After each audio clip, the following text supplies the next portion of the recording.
le premier discours que le rabbi a prononcé s'appelle Bati Ligani, il est très très connu.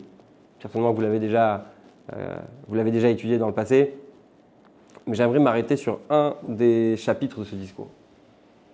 À un moment donné, le rabbi parle de l'amour du prochain et il commence, contrairement à l'habitude de généralement ne pas raconter beaucoup d'anecdotes, d'histoires dans un discours chassidique. Vous savez, un discours chassidique c'est très profond, c'est un moment très spirituel, c'est un moment où on peut le voir dans les vidéos et on sait des générations précédentes que le rabbi se trouve dans un état de ce qu'on appelle dvekout. Il est attaché avec Hachem à un niveau très très haut, ses yeux regardent dans les mondes spirituels et sa bouche parle en bas.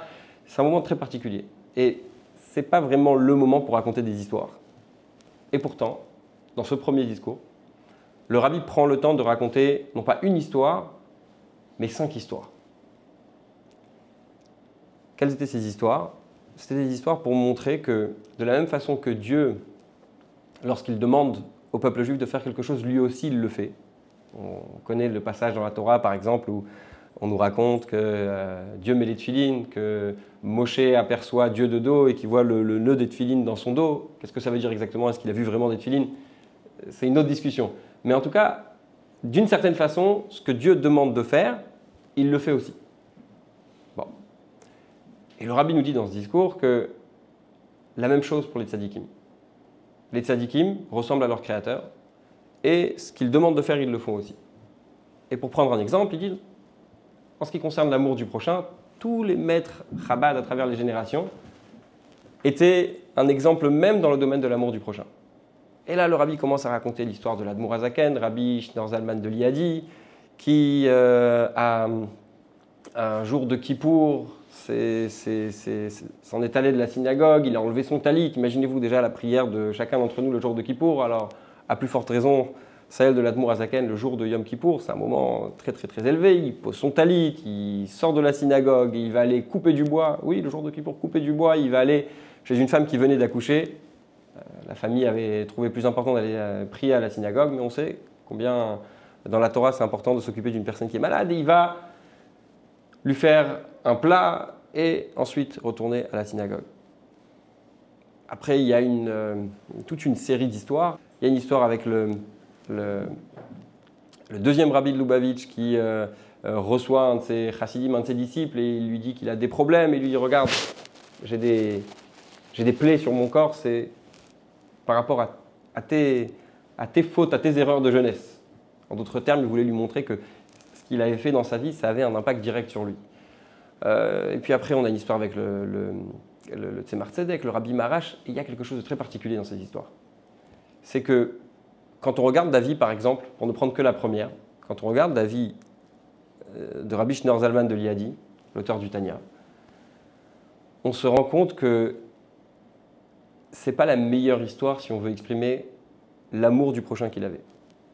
Quand il s'est marié, c'était quelqu'un qui connaissait énormément de Torah, et à l'époque, les familles riches se disputaient le garçon qui avait le plus de connaissances.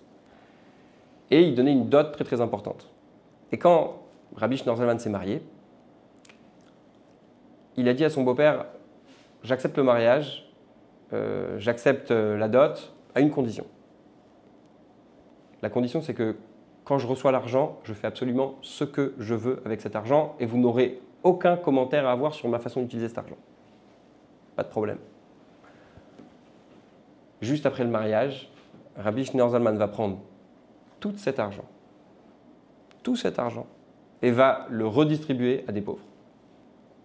Alors, imaginez, essayez de vous rappeler, après le mariage, vous comptez les enveloppes, et imaginez-vous que l'intégralité de l'argent que vous avez reçu le jour du mariage, vous allez le donner entièrement à la tzedaka. Ça paraît inimaginable. Et surtout que là, on ne parlait pas de petites enveloppes, on parlait d'une somme énorme, d'un nombre de champs, de biens, etc. Il a tout donné à la tzedaka.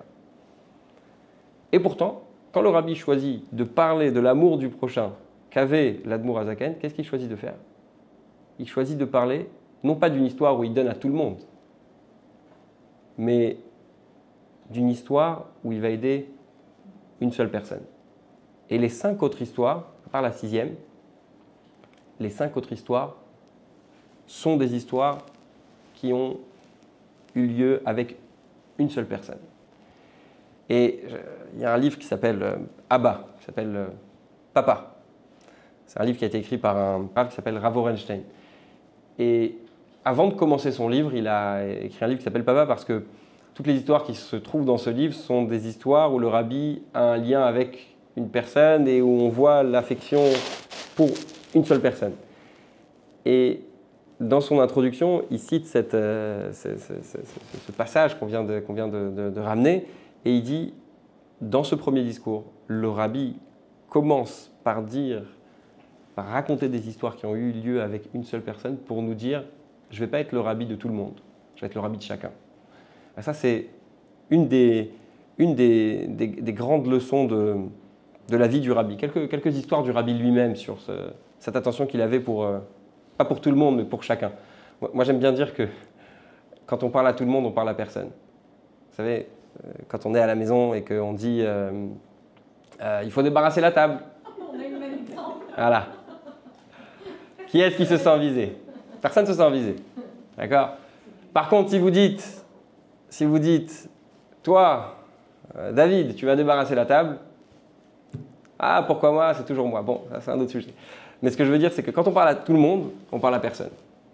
Quand on parle à quelqu'un, quand on parle à une personne en particulier, alors là, on parle à tout le monde. Et c'est quelque part, c'est ce que le rabbi a fait. Une petite histoire. Il y a une photo, pour le coup, celle-là, je l'ai, où on voit le rabbi prier Mincha, je ne sais pas si vous voyez, plus ou moins, je l'enverrai après. Quand le rabbi priait Mincha, il était toujours comme ça. Dans la petite pièce, pour ceux qui ont eu l'occasion d'aller au 770 à la synagogue du rabbi, le rabbi priait toujours dans une certaine table, et quand il arrivait, il était très discret. Il priait avec la main sur le front pour pouvoir mieux se concentrer, je pense.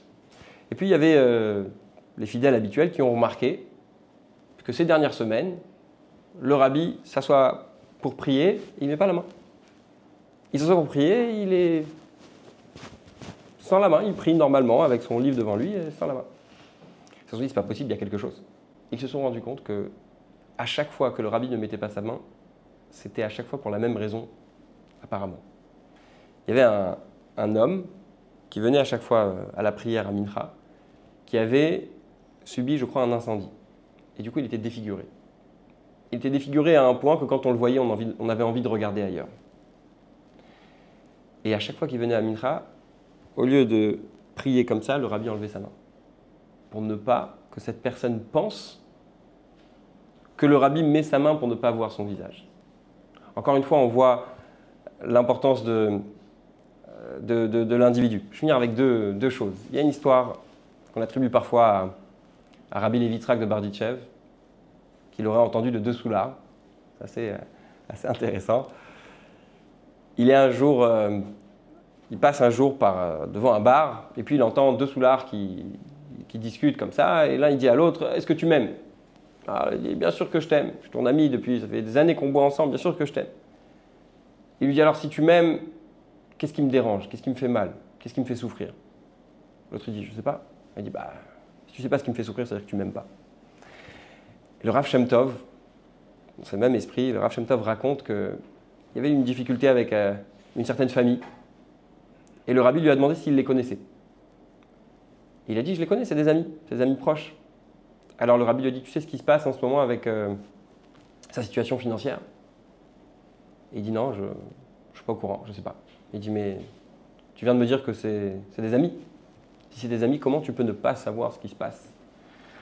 Et ça, c'est la valeur de l'individu, le souci que le rabbi se faisait pour l'individu.